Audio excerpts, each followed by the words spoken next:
presented by Gulab Recording Studio. DJ Arman, DJ Arman. बाबा देखी ना हाथ के रेखा जिंदगी कोटि कौन लेखा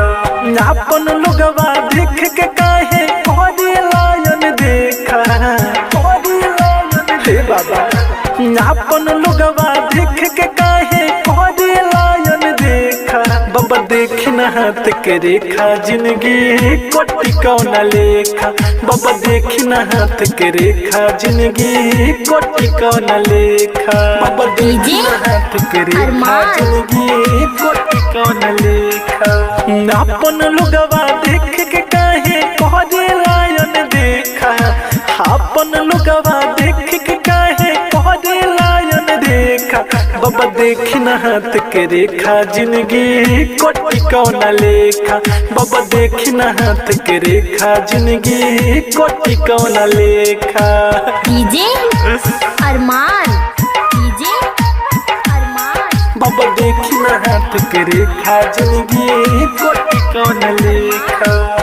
पहिला बार प्यार कइनी ओहू में पड़ल बाधा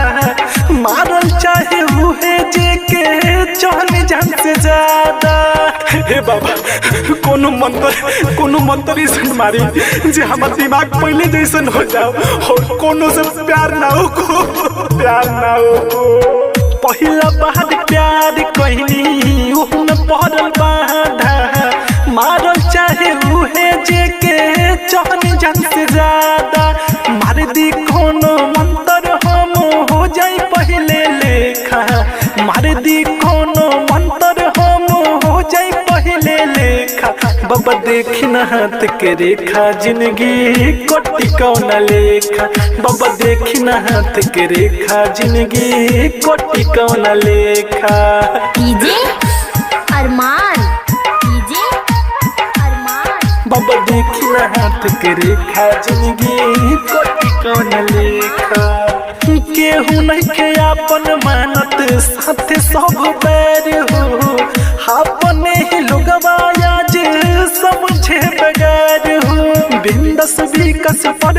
गम ने जोर से पत्थर फेंका